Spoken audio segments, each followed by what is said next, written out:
everyone, it's Becky from Book Obsessed Becky, and I am coming at you today with my NetGalley book haul. And I'm very excited about some of the books that I have on here, and I'm just going to say it's been a hot minute since I've done this, so I'm sure I'm probably going to stumble through it. And I had started making notes over each book, and I was like, you know what, not even going to worry about it. I'm just going to read it off, and hopefully that's okay. Because sometimes, like, summarizing up the description is just, frankly, it's a pain in the butt. And sometimes I feel like I'm going to miss something important that somebody might want to know about. So, as always, I will include the picture of the book in the video somewhere, along with its publication date. If you don't know what NetGalley is, basically it's a website that you can go to and request ARCs or advanced reader copies of books that are coming out from publishers. And I think I have 10 of them here that I want to talk about. And the dates range. So I have from like September 17th to I think it's like March 4th right now. And your chances of getting books are based upon your like reading and reviewing status. So if you receive a book, then the publisher expects you to leave a review, right? And the more times that you do that, the better your ranking will get. So the more chances of getting like really popular books that are going to be coming out.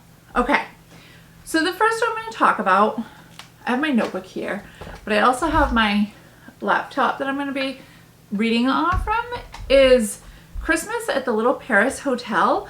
And this book is by Rebecca Raisin, and it comes out on September 17th.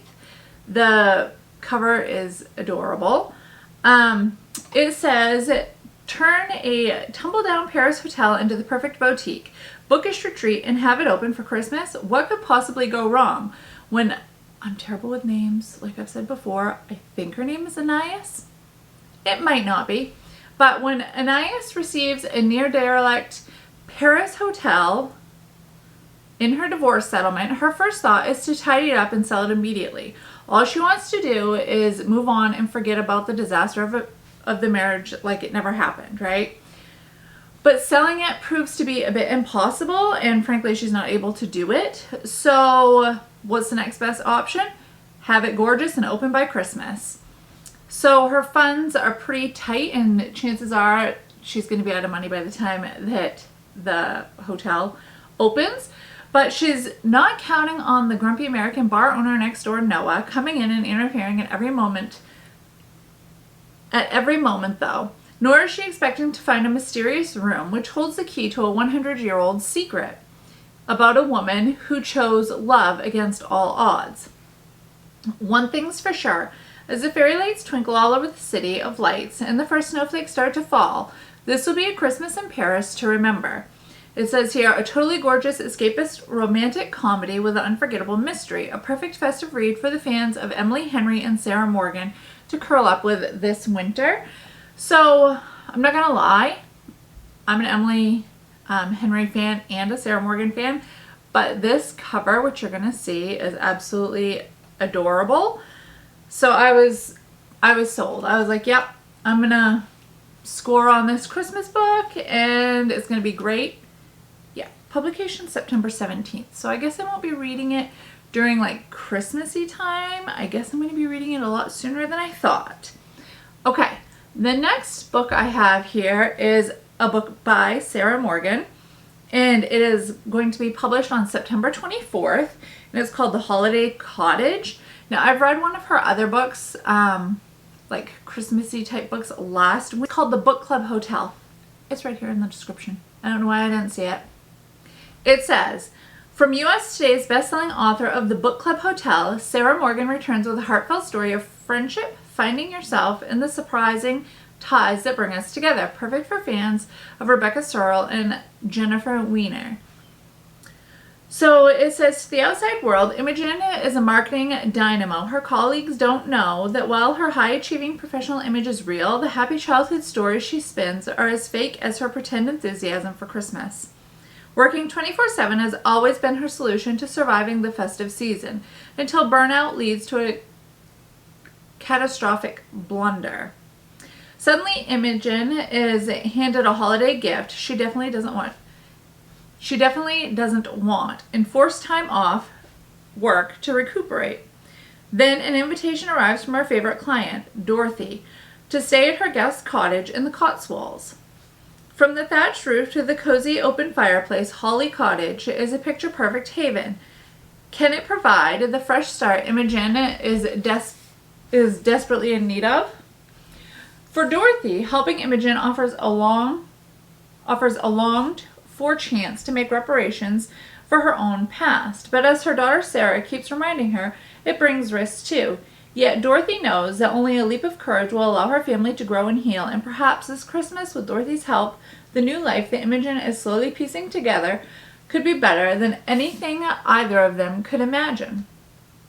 I love a good Christmas story, and I really loved the book club hotel, so I'm hoping that I love this one as much. I do love the cover on this one. I have a Kindle Paperwhite, and of course it doesn't have like color, so I don't get to see the beautiful cover on my Kindle, but at least I get to see it on the NetGalley like shelf here on my page. Okay, so the next one is called Impractical Magic, and it comes out on October 1st. And I'm going to tell you right now, I've already read this book and I absolutely loved it. If you are looking for like ultimate cozy witchy vibes in a small town, then you definitely need to check this one out. So I'll read you the description that it gives here, but like I said, I loved it. It's definitely a 5-star for me. It says that it's perfect for readers of the Pumpkin Spice Cafe, Erin Sterling and Lana Harper. In Oak Haven, this witch is about to brew up more trouble than she's bargained for. When Scarlet Melrose receives a call from her estranged sisters, she immediately knows something is wrong. The magic at their mother's inn, and in fact the whole of Oak Haven, has gone awry, and they need help to solve it, or to save the town. As the conflicted middle child returning home has given Scarlet the heebie-jeebies, and to make matters worse, she just comes face to face with the charming old flame and handyman Nate. When her spell to fix the magic goes horribly wrong, all Scarlet wants to do is flee back to the peace and quiet of her San Francisco flat. But she can't keep running away forever, and she'll need all the help she can get to solve this magical mess. With time slipping away, Scarlet must learn that sometimes the greatest spells really do come with the greatest responsibilities, especially when love is involved. So it says here that it's perfect for people that love grumpy sunshine relationships. It's a slow burn. It's got witchy aesthetic, and it's got cozy small town vibes. And this town, it is like cozy small town vibes, but all the women are witches and none of the men are. So it's, I don't know. I loved it. I thought it was fantastic. Okay, another book I have that I need to have read and reviewed by October 1st is The Best Hex Ever. And this cover is pretty cute too. It's orange and you'll see it. There's no point in me describing it. It says, a kitchen witch with a penchant for baking and a literally cursed love life meets someone who's worth breaking a hex for in this enchanting romance debut written with a heap of spice and equal measures of heart. USA Today best-selling author Jenna Levine says it's pure magic. So, as a skilled kitchen witch, Dinah Whitlock knows her way around the pastry recipe. Not the pastry recipe. A pastry recipe. In fact, she runs her very own London cafe serving magic-infused treats to her loyal customers. She's not as much of an expert on romance thanks to the hex hanging over her head. It's hard to fall in love when your partner is cursed with a string of bad luck. But who needs love when your best friend is getting married, right? Scott Mason has returned from global travels, thrilled to embark on his new role as a curator at the British Museum, having left London 2 years ago to recover from a devastating breakup. Scott has missed out on a lot. With his best friend's wedding approaching, and Scott as best man, This is his chance to make up for lost time. Little does he expect to be enchanted by the magical Maid of Honor. During a romantic weekend filled with a peculiar hedge maze, palm readings by candlelight, and a midnight Halloween ritual, there's no denying the chemistry between them, but the hex still holds. And Dinah knows that Scott is in danger of more than just bad luck because she's fallen hard. Will Dinah be able to undo the hex before it's too late? I've never heard of this author, and I haven't really heard anybody talk about this book. Not that I've heard people talk about the other books that I've mentioned so far, but it looks really cute. I'm really excited. And then, of course, like the sucker that I am, I requested another book that's due October 1st as well. And it is called One Big Happy Family, and it's by Susan Mallery. I've read a few books of hers now, and I've really enjoyed every one of them. So I'm sure that this one is going to be no different. She wrote The Boardwalk Bookshop, which is over here on my shelf, and I really loved that book. That was my first book by this author. And it says, Julie Parker's kids are her greatest gift. Still, she's not exactly heartbroken when they ask to skip a big Christmas. Her son Nick is taking a belated honeymoon with his bride, Blair with her daughter. Dana will purge every reminder of the guy who dumped her again. Julie feels practically giddy for one-on-one holiday time with Heath, the much younger man she's secretly dating. But her plans go from cozy to chaotic when Nick and Dana plead for Christmas at the family cabin in memory of their late father, Julie's ex. She can't refuse, even though she dreads their reactions to her new man when they realize she's been hiding him for months. As the guest list grows in surprising ways, from Blair's estranged mom to Heath's precocious children, Julie's secret is one of the many to be unwrapped. Over this delightfully complicated and very funny Christmas, she'll discover that more really is merrier, and that a big happy family can become bigger and happier if they let go of old hurts and open their hearts to love. So, like I said, I've read a couple of her books, and each one has involved like female friendship and romance and like deeper issues in there. And I've enjoyed the couple that I've read, so I really hope that this one is just as good. Okay, we're finally getting off of October 1st, and we're moving on to October 7th, because like I said, I'm crazy.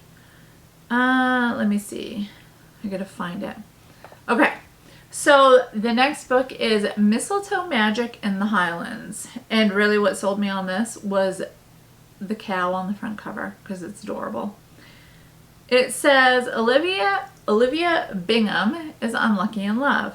She's been ghosted more times than she can count, but this Christmas brings a glimmer of hope. Fraser Douglas, a Scottish chef working in an idyllic hotel in the Highlands. He's sweet and sensitive, thoughtful and funny, not to mention incredibly good looking. But there's a catch. They've never actually met. When Olivia tries to show her friends the hunky new man in her life, Fraser's online dating profile has vanished, and Olivia's fears are the worst. Not are the worst. Olivia fears the worst. Frustrated and wounded, she decides she's going to confront Fraser face to face in Scotland. But when she arrives, things don't go exactly as planned. Worse still, Fraser doesn't seem to have any idea of who she is. Okay, well, that's embarrassing for her. I can't wait to read this one. And on NetGalley, it's like out of the 55 members that have reviewed it so far, it's got a 4-star. So that's good. I think it sounds adorable. And the cover's adorable. And I am sorry for reading it off of my laptop. I was just like, you know what? Writing it all out. I'm just kind of flying by the seat of my pants here. And it's been a hot minute, like I said, since I've done one of these videos.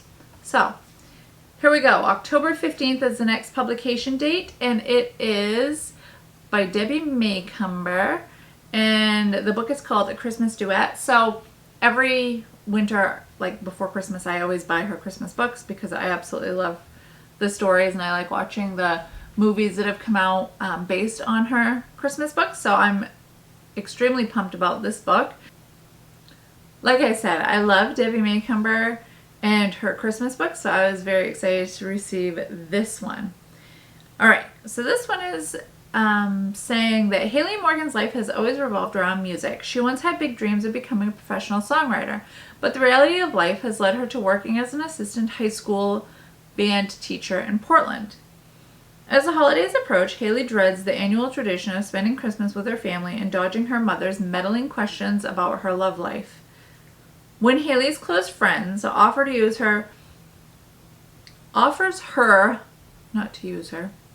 her close friends offers her the use of her family's empty cabin for a rejuvenating solo holiday retreat, Haley finally decides to do something to make herself happy. However, her arrival in the small town of Podunk, Oregon is anything but peaceful when she discovers the cabin has been invaded by several wild animals.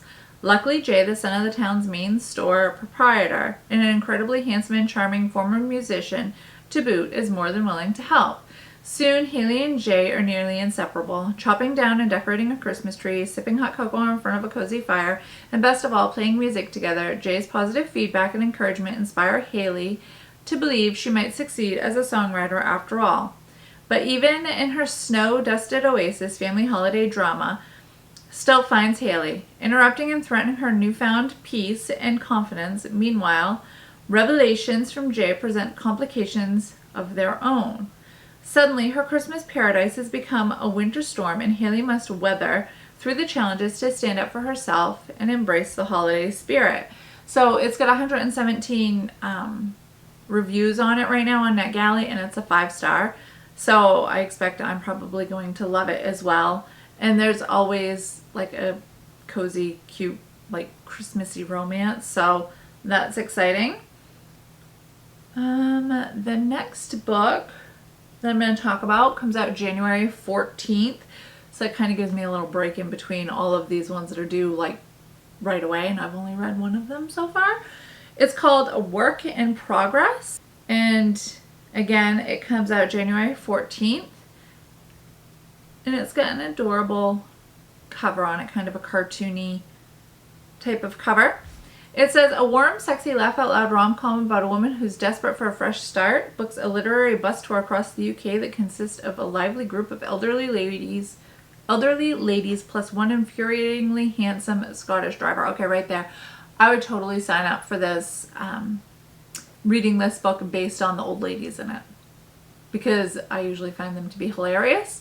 So it says UK bus trip goals. 1, crawl out of pajamas. 2, so UK bus trip goals. 1, get out of pajamas. 2, get over cheating bastard and his stupid iron jeans. I don't know if I'm supposed to say that on YouTube. We're going to see how it goes. 3, I have my first real adventure. 4, achieve stability, strength, and growth. 5, definitely do not kiss any British men.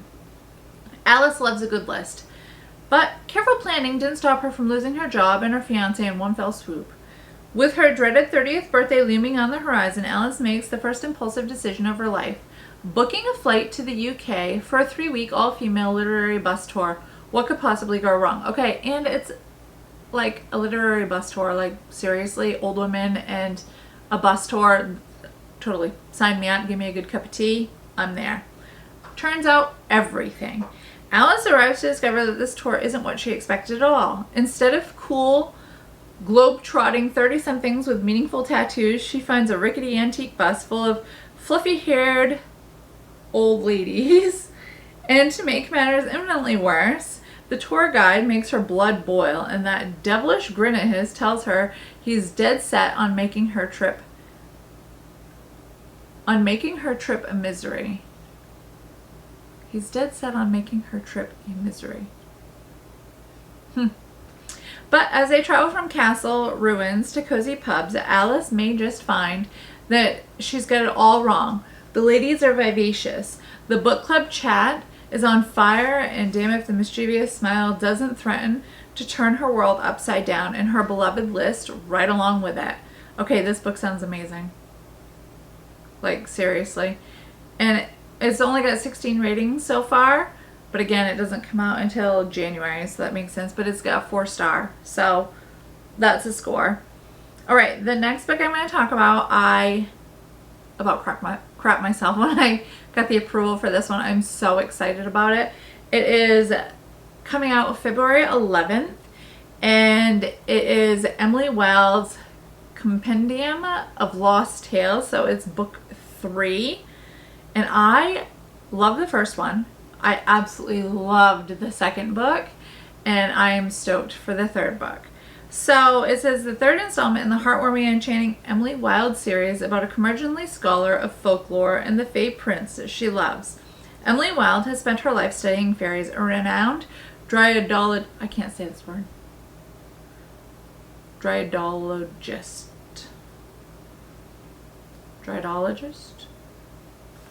You know what? I'm going to check Google right now because I have no idea how to say it. And yeah, we're gonna see what Google says. Okay, I'm not seeing the pronunciation. I'm the worst person to look up things online. I always struggle. Yep, I'm not seeing it. So I probably said it completely wrong. But anyways, we're just gonna go with it. Okay, a renowned dryadologist, maybe.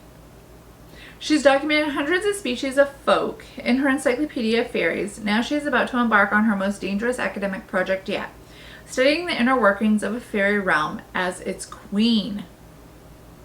Ooh, I hope I didn't just spoil that for anybody who haven't read the first or the second in the Emily Wilde series.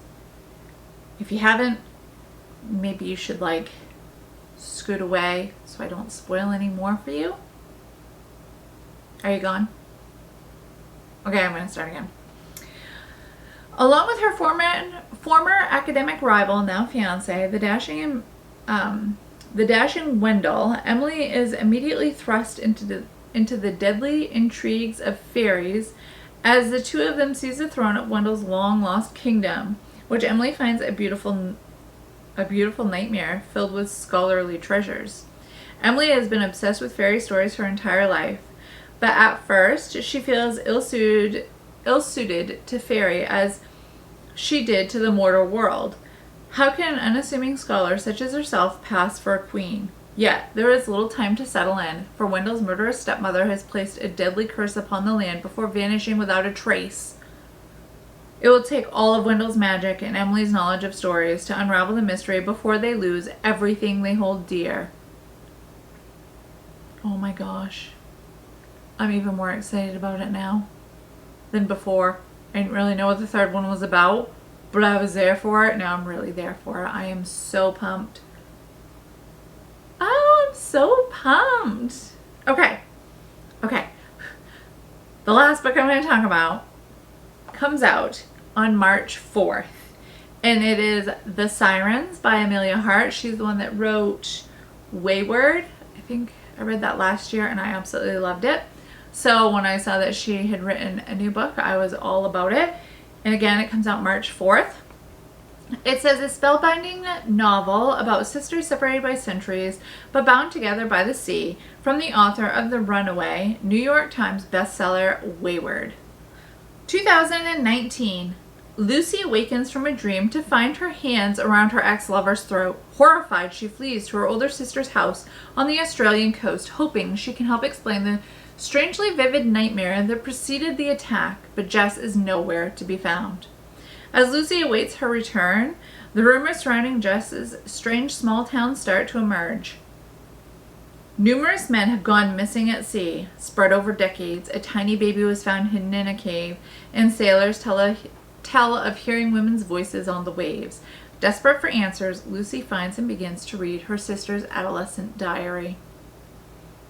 1999, Jess is a lonely 16-year-old in a rural town in the middle of the continent, diagnosed with a rare allergy to water. She's always felt different until her young, charming art teacher takes an interest in her drawings, seeing a power and maturity in them and in her that no one else has. 1800. Twin sisters Mary and Eliza had been torn from their loving father in Ireland and forced onto a convict ship bound for For their entire lives, they feared the ocean, as their mother tragically drowned when they were just girls. Yet as the boat bears them further and further from all they know, they begin to notice changes in their body that they can't explain.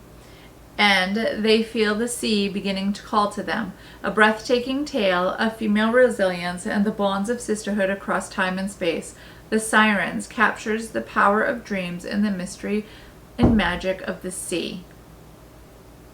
I don't know if you just heard that thump, but I'm guessing it's Dexter in my son's bedroom and he probably just dropped his bone. So I apologize if you heard that. This has 133 ratings so far on NetGalley and it's a 4-star. So yeah, I've got like 10 books here that I need to have read all by March 4th and most of them before October 15th. And I've only read one of them so far and I still haven't written the review for it. So I'm going to be busy getting everything read and reviewed. But yeah, that's all the books I've got for you today. What have you guys been up to? I know I haven't been on here for a few weeks. My son had his birthday. We made a flying trip to PEI or Prince Edward Island because that's what he wanted to do. School just started up.